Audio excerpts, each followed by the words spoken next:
Believe it और not, blue light बनाना जितना आसान लगता है उतना है नहीं, और आज हम ये समझेंगे क्यों।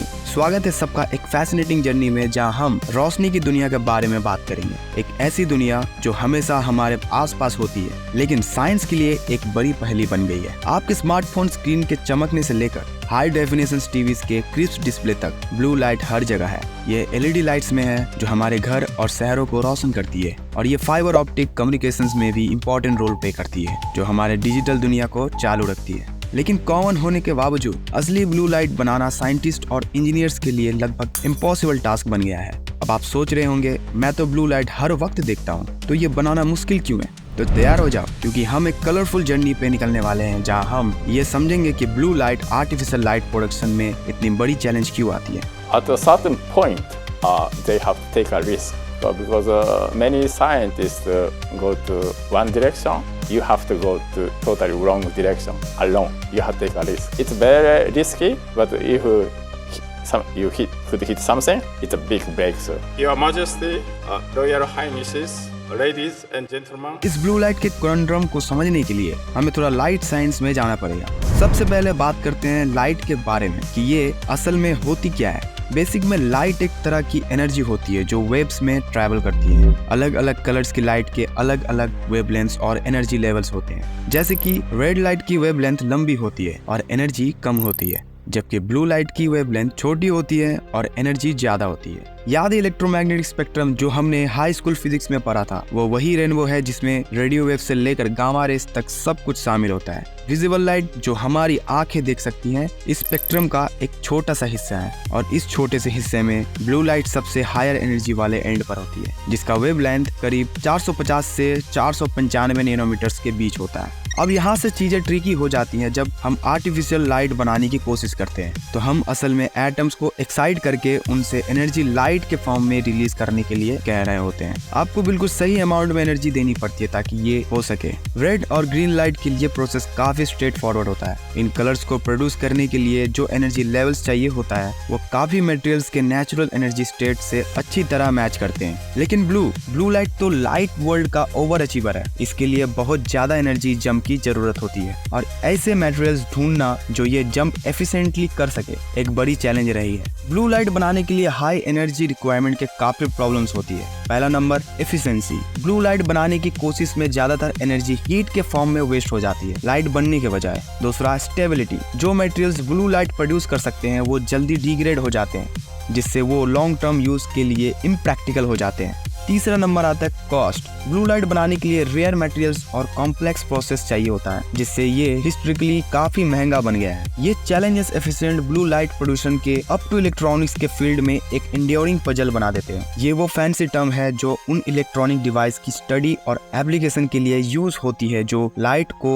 सोर्स, डिटेक्ट और कंट्रोल करते हैं। चलो थोड़ा हिस्ट्री में चले और देखें कि साइंटिस्ट और इंजीनियर्स ने इस कलरफुल कॉन्ड्रम को कैसे टैकल किया। हमारी कहानी शुरू होती है 20th सेंचुरी के शुरुआत में, जब पहली बार LEDs, light emitting diodes, invent हुई थी। ये रेवोल्यूशनरी डिवाइसेस इलेक्ट्रिसिटी को सीधा लाइट में कन्वर्ट कर सकती थी, एक ऐसे फ्यूचर का प्रॉमिस करते हुए जहां एफिशिएंट और लॉन्ग लास्टिंग इल्यूमिनेशन होगा। लेकिन एक प्रॉब्लम थी, ये सिर्फ रेड लाइट ही प्रोड्यूस कर सकती थी। कई डिकेड्स तक एलईडी दुनिया सिर्फ रेड लाइट में ही रही है। साइंटिस्ट लैब्स में मेहनत करते रहे इन छोटी लाइट सोर्सेस से दूसरे कलर्स निकालने की कोशिश में। ग्रीन लाइट 1960s में आई, लेकिन ब्लू लाइट बनाने की कोशिश कामयाब नहीं हो पाई। ये प्रॉब्लम सिर्फ थियोरेटिकल नहीं थी। ब्लू लाइट के बिना हम व्हाइट एलईडीज नहीं बना सकते थे, जो असल में रेड, ग्रीन और ब्लू लाइट का कॉम्बिनेशन होती है। इसका मतलब था कि ना एलईडी स्किन्स होती, ना एनर्जी एफिशिएंट व्हाइट लाइटिंग, और टेक्नोलॉजी के प्रोसेस में एक बड़ी रुकावट आती। शुरुआती एटम्स जैसे इनकैंडेसेंट बल्ब जो एक फिलामेंट को हीट करके उससे ग्लो करवाते थे, सिर्फ वार्म येलोइश लाइट प्रोड्यूस करते थे। लेकिन ये ब्लू वेवलेंथ्स जनरेट करने में बिल्कुल भी एफिशिएंट नहीं थी। बाद में डेवलप हुई फ्लूरोसेंट लाइट्स ने थोड़ा इम्प्रूवमेंट दिखाया। ये ऐसे गैसेस यूज करती थी जो एक्साइट होने पर अल्ट्रावायलेट लाइट एमिट करती थी। फिर ये यूवी लाइट बल्ब के अंदर फॉस्फोरस कोटिंग पे लगती थी, जिससे विजिबल लाइट इंक्लूडिंग ब्लू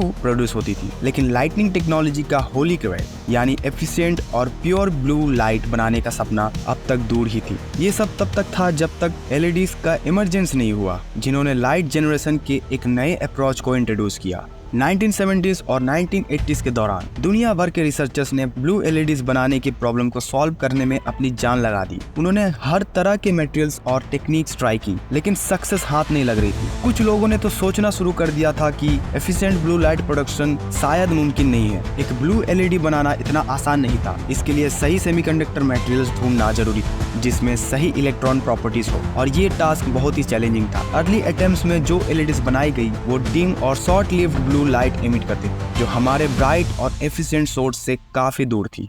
इस ब्लू लाइट सागा के एक की प्लेयर थे जापानीज साइंटिस्ट सूजी नाकामुरा। 1980s के आखिर में नाकामुरा ने गैलियम नाइट्रेट नाम के मटेरियल पर काम करना शुरू किया। अब गैलियम नाइट्रेट कोई नया मटेरियल नहीं था, पहले भी कई साइंटिस्ट ने इसे ब्लू लाइट बनाने के लिए ट्राई किया था, लेकिन फेल हो गए थे। लेकिन नाकामुरा ने हिम्मत नहीं हारी। ब्लू लाइट बनाने के लिए मटेरियल को हाई एनर्जी फोटोन्स एमिट करने चाहिए थे, और गैलियम नाइट्रेट में ये पोटेंशियल था। फिर भी इस मटेरियल के साथ काम करना आसान नहीं था। ब्लू एलईडीज बनाने के लिए सेमीकंडक्टर में एक एफिशिएंट पीएन जंक्शन बनाना पड़ता है। इसमें एक पी टाइप पॉजिटिव और एक एन टाइप नेगेटिव लेयर होती है, जिससे करंट अप्लाई करने पर लाइट एमिट होती है। नाकामुरा के लिए सबसे बड़ी चैलेंज थी कि एक efficient P type layer develop करना गैलियम नाइट्रेट के लिए, क्योंकि gallium nitrate naturally high resistance वाला मटेरियल है जो इलेक्ट्रॉन फ्लो को रोकता है। नाकामुरा ने मैग्नीशियम को डोपेंट के रूप में यूज किया, लेकिन पहले की स्टडीज में ये डोपेंट्स प्रॉपर्ली एक्टिवेट नहीं हो रहा था। नाकामुरा ने लो टेम्परेचर एनियलिंग टेक्निक का इस्तेमाल किया, जिसमें उन्होंने गैलियम नाइट्रेट लेयर को हाई टेम्परेचर पर ट्रीट किया और मैग्नीशियम डोपेंट एक्टिवेट हो गए। इससे एफिशिएंट पी टाइप लेयर बन गई, जो ब्लू एलईडी के लिए क्रूशल थी।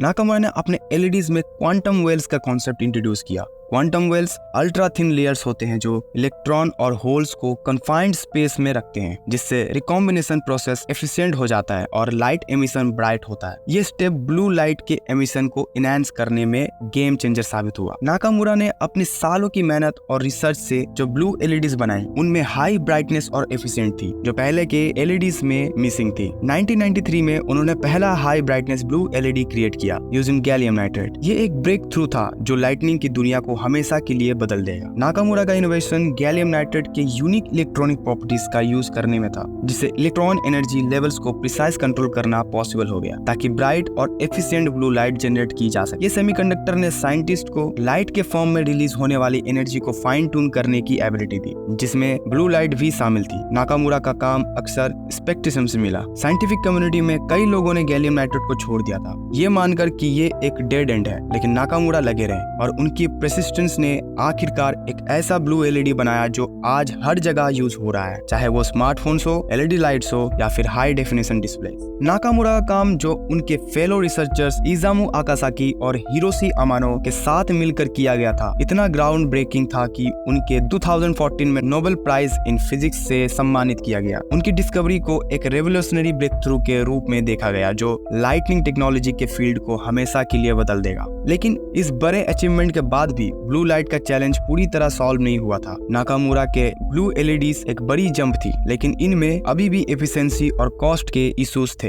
बेटर ब्लू लाइट के लिए क्वेस्ट अभी भी जारी थी। एलईडी डेवलपमेंट के पैरेलल एक और टेक्नोलॉजी उभर रही थी जो डिस्प्लेस को रेवोल्यूशनाइज करने का प्रॉमिस करती थी, ऑर्गेनिक लाइट एमिटिंग डायोड यानी OLED। OLEDs ने थिनर मोर फ्लेक्सिबल डिस्प्लेस का पोटेंशियल ऑफर किया, जिसमें बेटर कलर रिप्रोडक्शन था। लेकिन एक बार फिर ब्लू ही सबसे बड़ा ऑब्स्टेकल बना, जबकि रेड और ग्रीन OLEDs रिलेटिवली स्टेबल और एफिशिएंट थे। ब्लू OLEDs पीछे रह गए, वो जल्दी डिग्रेड होते थे, जिससे डिस्प्लेस में शॉर्ट लाइफ स्पैन और कलर शिफ्ट्स होती थी। इस प्रॉब्लम को ब्लू LED गैप के नाम से जाना गया और ये डिस्प्ले टेक्नोलॉजी के मोस्ट प्रेजिंग इश्यूज में से एक बन गया। रिसर्चर्स ने ब्लू OLED प्रॉब्लम सॉल्व करने के लिए कई तरीके एक्सप्लोर किया। कुछ नए ऑर्गेनिक कंपाउंड्स डेवलप करने पर फोकस कर रहे थे जो स्टेबल ब्लू लाइट प्रोड्यूस कर सके। दूसरे हाइब्रिड सिस्टम्स पर काम कर रहे थे जो ऑर्गेनिक और इनऑर्गेनिक मटेरियल्स को कंबाइन करते थे। प्रोग्रेस हुई, लेकिन एक फुली सेटिस्फैक्टरी सोल्यूशन अभी तक दूर था। ब्लू लाइट टेक्नोलॉजी में जो ब्रेक थ्रूज आए हैं, उन्होंने सिर्फ हमारी एबिलिटी को ब्लू लाइट बनाने में इम्प्रूव नहीं किया, बल्कि उन्होंने प्योर इंडस्ट्रीज को ट्रांसफॉर्म कर दिया। हमारे डिवाइसेस के स्क्रीन से लेकर हमारे घरों के लाइट्स तक इन एडवांसमेंट का इम्पैक्ट हर जगह नजर आता है। ब्लू एलईडीज अपनी हाई एफिशिएंसी और लॉन्ग लाइफ स्पैन के साथ एक टेक्नोलॉजिकल रेवोल्यूशन के रास्ते पे बन गए।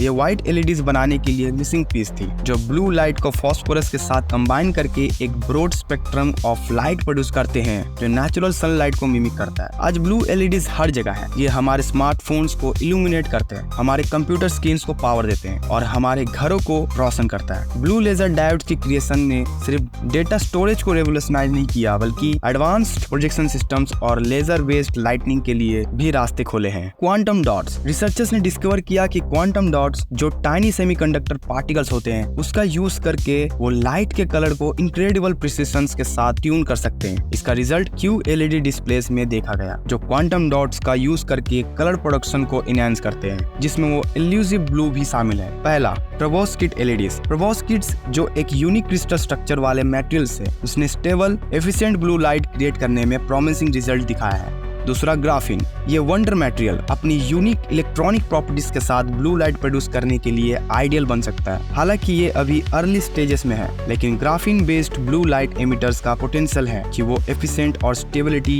इश्यूज को सॉल्व कर सके जो ब्लू लाइट प्रोडक्शन में हमेशा से प्रॉब्लमेटिक रहे हैं। इस ऑनगोइंग रिसर्च के इम्प्लीकेशन सिर्फ प्रिटी स्क्रीन्स या ब्राइटर लाइट्स तक सीमित नहीं है। ब्लू लाइट टेक्नोलॉजी में आने वाले एडवांसमेंट्स ज्यादा एनर्जी एफिशिएंट डिवाइसेस का रास्ता बना सकती है, जो क्लाइमेट चेंज के फाइट में मददगार साबित हो सकती है। ये नया मेडिकल ट्रीटमेंट्स इनेबल कर सकती है यूजिंग लाइट थेरेपी, जहां ब्लू लाइट का पोटेंशियल सर्टेन स्किन कंडीशंस और हत्ता की कैंसर ट्रीट करने में एक्सप्लोर किया जा रहा है। जब हम अपनी जर्नी को इस ब्लू लाइट सागा के थ्रू वैप करते हैं तो एक मोमेंट लेते हैं रिफ्लेक्ट करने के लिए कि हमने क्या सीखा। हमने देखा कि ब्लू लाइट क्रिएट करना सिर्फ एक स्विच फ्लिप करना जितना आसान नहीं है। ये एक कॉम्प्लेक्स चैलेंज है जो साइंस और टेक्नोलॉजी के बाउंड्रीज को पुश करता है। मिड 20th सेंचुरी के इम्पॉसिबल ब्लू LEDs से लेकर आज के ब्लू लाइट एमिटिंग डिवाइस तक जो हम रोज यूज करते हैं, प्रोग्रेस काफी रिमार्केबल रही है। ये ह्यूमन इंजेन्युइटी और परसेवरेंस का एक टेस्टामेंट है। हमें याद दिलाता है कि सबसे डाउंटिंग साइंटिफिक चैलेंजेस भी टाइम, एफर्ट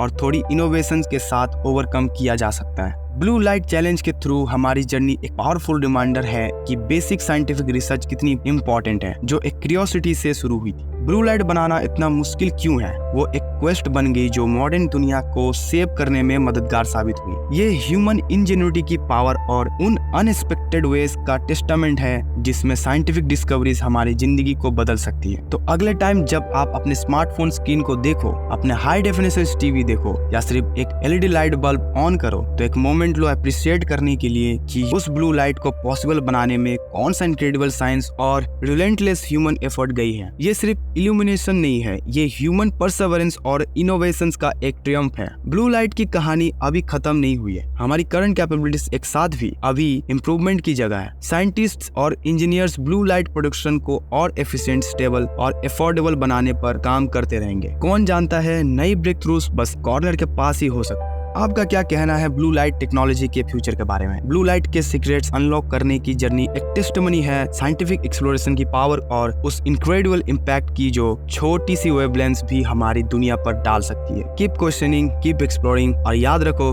जो सबसे इम्पॉसिबल सीमिंग चैलेंज होते हैं वो भी परसिस्टेंस, क्रिएटिविटी और थोड़े से साइंटिफिक मैजिक के साथ ओवरकम किया जा सकता है।